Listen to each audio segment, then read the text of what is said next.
What is up, YouTube? So this weekend, I went crazy on DFS apps like PrizePicks, Underdog Fantasy, DraftKings Pick 6. I made over $30,000 this weekend playing college football, NFL, a whole bunch of different sports. So the point of this video is to kind of recap the picks that I placed, the slips that I put in, as well as the reasoning. Why did I think these plays were sharp? I mean, last year, I made a ton of money on these DFS apps. For example, Better Picks, which is Jake Paul's app actually, I made over like $60,000 on Better last year. These DFS apps are super exploitable and I want you to also make money off them. So that's the point of this video. So a few things I want to mention to kind of start out is I use 6 different DFS apps, right? A lot of people just use PrizePicks, but you shouldn't be doing that. I use 6 DFS apps. They all work roughly the same way, but they do have their differences. I use PrizePicks, Underdog Fantasy, Owner's Box is a new one I've started to use, DraftKings Pick 6, Dabble, and Better. And there's a few reasons that you want to have multiple books. So the first reason is all of these books set their own unique lines. So we never know which book is going to have the best value on a given day. So for example, on DraftKings Pick 6, I ran Puka over 6.5 receptions in my slip. So if he has 7 or more receptions, I'm gonna cash. Now on PrizePicks, Better, these other DFS apps, Puka's line was higher at 7. So basically, if Puka had exactly 7 receptions, on PrizePicks, if you played his over, you would have pushed. However, on DraftKings Pick 6, you would cash. So that may not seem like a huge deal, but obviously sports betting is about getting an edge and winning long term. I do not claim to win every single bet. I had a great weekend this weekend, but it's not always like that, right? But finding value in the market between books is the first step to being a profitable sports bettor. And we just don't know which book is going to have the best value on a given day. Sometimes PrizePicks has a ton of value. Sometimes PrizePicks has a bunch of good promos, like on Tuesday for Taco Tuesday. And other days, PrizePicks is pretty dry. So I always recommend sign up for each one. Most of these books have lucrative sign-up bonuses as well. So like, for example, Owner's Box, I signed up for maybe like 3 weeks ago. I'm already up over $5,000 profit. And this book has an $100 deposit match when you first register. I mean, that's literally a free $100, right? These sign-up bonuses are the easiest money you're gonna make sports betting. So another reason that I love to use multiple apps, multiple DFS apps, is all of these books also run their own promos. They're all competing against each other for new customers. So they all run discounts, profit boosts, right? Promos are the low-hanging fruit of sports betting. It's the easiest money you're ever gonna make off the books. So even if you have a smaller bankroll, you can make a serious amount of money just playing these sportsbook promos. So let me give you an example of a play that I locked in. It was a super sharp play that I played on Pick 6. Why did I run it on Pick 6? That was the book offering value, and they also have pretty high limits, which is super nice. But anyways, the first pick you can see I ran in my slip was Kareem Hunt over 7.5 rushing attempts. So why did I decide to do this? Is I am a very data-driven sports bettor. I don't just wake up and bet with my gut, right? 97% of sports bettors lose money long term, and it's because they're not using sharp data-driven strategies like arbitrage and EV. They're not finding value in the market. But if you look at every other sports book, every other book had Hunt's line, his rushing attempts line, at either 8.5 or 9.5. So DraftKings was asleep at the wheel, offering his line at 7.5. You look at the other DFS apps like Underdog Fantasy and Better, they had him at 8.5.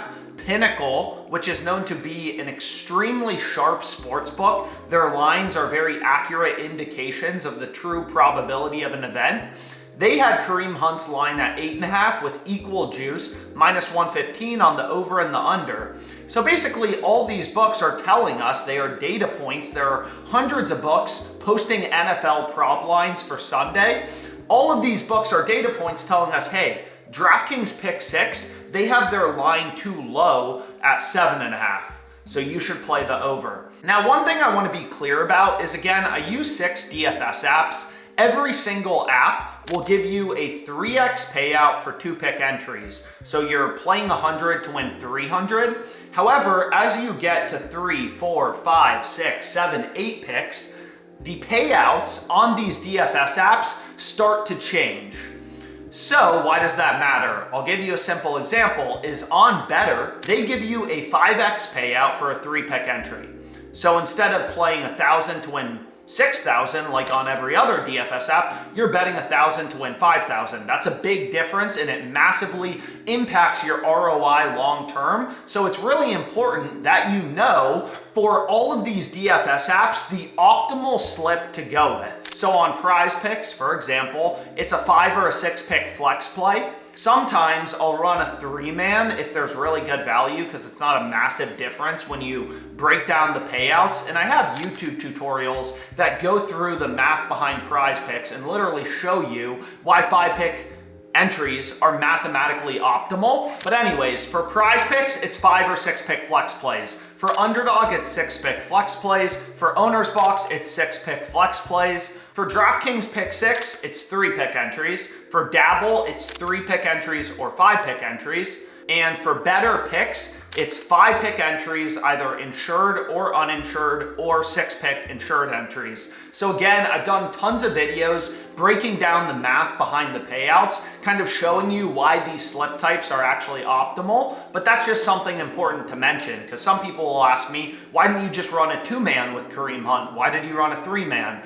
And it's like, well, when you break down the math behind the payouts on DraftKings Pick 6, you'll see it's very clear that 3 pick entries are mathematically optimal. But anyways, that's an example of one play that I went with. Another example of a play I went with was, again, Puka over 6.5 receptions. So PrizePicks had his line higher at 7. So that's a good indication, right, that, hey, DraftKings Pick 6 is probably offering some value on the over.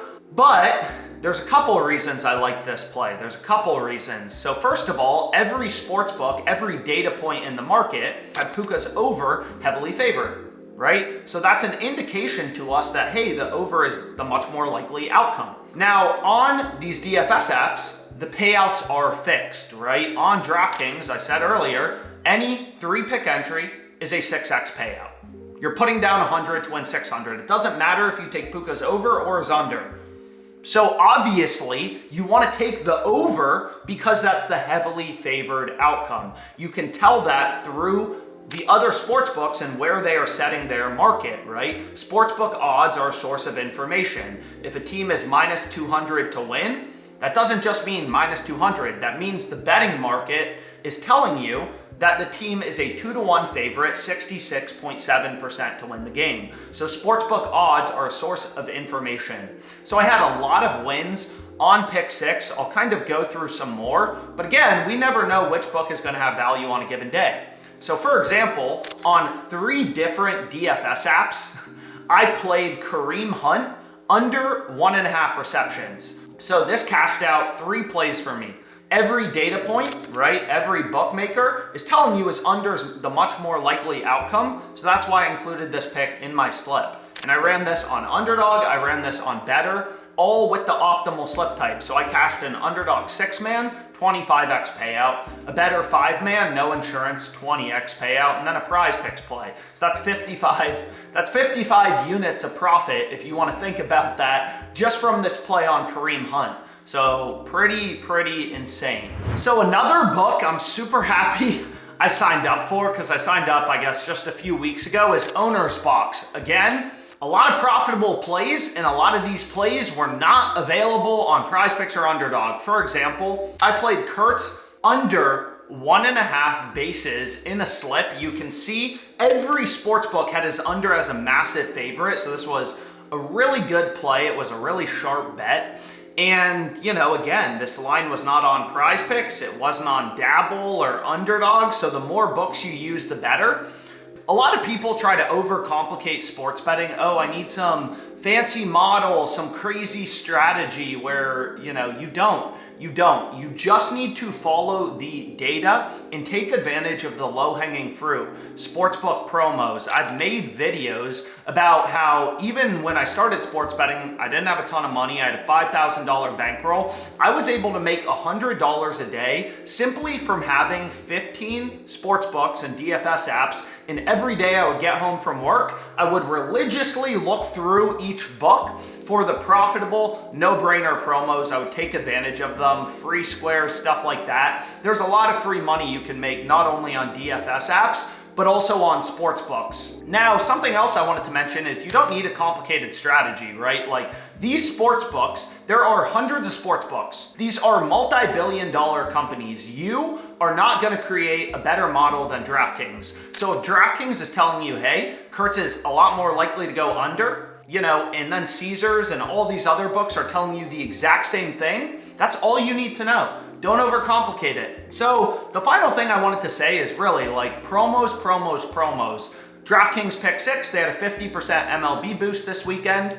Once you add on the profit boost, the profit margin or the edge of this slip is, you know, it's over 30%. So I played Vlad under 1.5 bases. His under was heavily favored. Now for the college football play, I took Channing Goodwin for the college football boost under 33.5 receiving yards. You can see every other book had him like around 25.